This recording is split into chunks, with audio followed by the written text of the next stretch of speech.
సునాద స్వరము జూన్ 12. పిల్లలనేమి పెద్దలనేమి తన యందు భయభక్తులు గల వారిని యెహోవా ఆశీర్వదించును.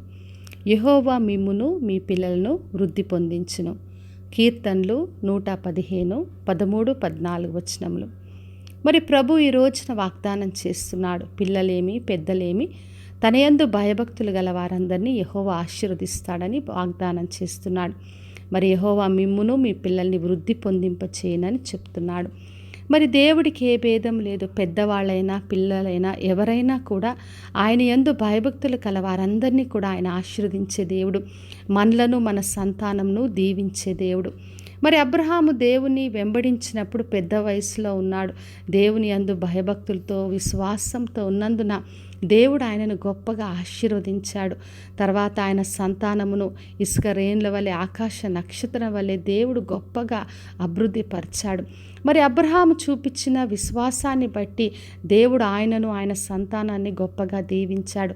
తర్వాత అబ్రహాము సంతానము కూడా దేవుని యందు భయభక్తులు కలిగి ఆయనను అనుసరించడం బట్టి వాళ్ళు కూడా ఎంతగానో దీవించబడ్డారు. అదేవిధంగా దేవుని యందు ఎవరు భయభక్తులు కలిగి ఉంటారో ప్రతి ఒక్కరిని కూడా వాళ్ళు పెద్దలైనా పిల్లలైనా ఆశీర్వదించే దేవుడు. మరి సమూయేలు బాలుడుగా ఉన్నాడు. చిన్ననాటి నుండే దేవుని స్వరం విని ఆయన యందు భయభక్తులు కలిగి ఆయన అనుసరించాడు.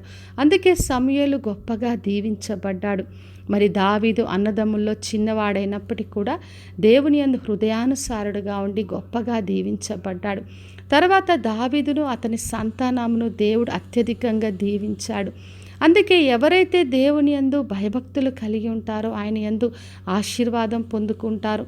వారి సంతానం గొప్పగా వృద్ధి చెందుతారు. అదే ప్రభు ఈ రోజున బయలుపరుస్తున్నాడు. మరి లూకాసు వార్తలో మనం చదివినప్పుడు జకరియా అనే వృద్ధుడు యాజకుడుగా ఉన్నాడు. దేవుడు ఆయనను దర్శించి దీవించాడు. ఆయన సంతానముగా ఉన్న బాప్తీసమిచ్చు యోహాను దేవుడి యందు భయభక్తులు కలిగి ప్రభు కొరకు మార్గం సిద్ధపరిచాడు.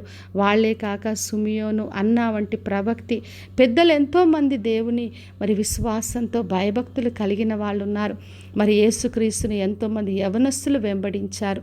కాబట్టి నా ప్రియ సహోదరి సహోదర, మన దేవుడికి ఎటువంటి భేదం లేదు. పెద్దలైనా పిల్లలైనా ఎవరైనా కూడా ఆయనను వెంబడించవచ్చు. ఎవరైనా కూడా ఆయన ద్వారా ఆశీర్వాదం పొందుకుంటారు. కాబట్టి విశ్వాసంతో ఆయనను అనుసరించి ఆయన ద్వారా గొప్ప మేలును పొందుకుందాం. ప్రార్థన చేసుకుందాం. పరలోకమందున మా తండ్రి, మా దేవ, ఈరోజు ఇచ్చిన వాగ్దానం కొరకే వందనాలు తండ్రి. అందరినీ దీవించి ఆశీర్వదించండి. మమ్మల్ని మా సంతానాన్ని గొప్పగా వృద్ధి పొందించమని యేసు నామములో అడిగి వేడుకొంచున్నాను తండ్రి. ఆమెన్. ఈ శుభవచనము వినిచున్న ప్రతి ఒక్కరి జీవితంలో నెరవేర్చబడునుగాక. నేను మీ ప్రియ సహోదరి మంజులా చరణ్.